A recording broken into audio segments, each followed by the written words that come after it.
The point you made about how to fit Mamzar. But why did you set it in Russia? It's based on a real murderer called Andrei Chikatilo, and he murdered in the 70s, 80s, and 90s, and he murdered over 60 people for sure, but possibly 70, 80. They'd never pinned it down.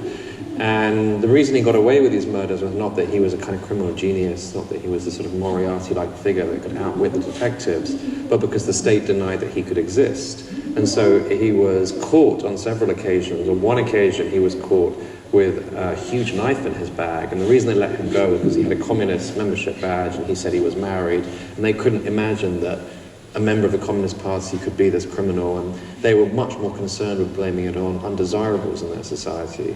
So he became, in a sense, irrelevant. It was about this society, and I wanted to tell that story and use him as a device. And so it was all about the setting. It wasn't that the setting came first. I didn't think I'd love to write about Soviet Russia. I thought this is a great story, and it's a great way into this society, and therefore I had to do the reading on Soviet Russia. So it wasn't the setting it wasn't the setting that drove the story. The story sort of was locked into the setting, and you couldn't move it to anywhere else. It wouldn't have made sense to do that story in another country.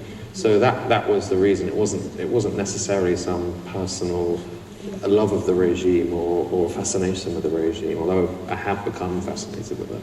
How much research did you do for that novel? Did you have to research thoroughly? This much. Thanks, Tom.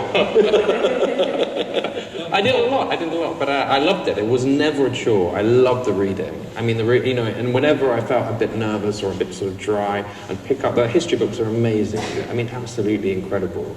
And they were an inspiration and a joy to read at every stage. So the research was an absolute pleasure. Lady Audrey. Paul, may I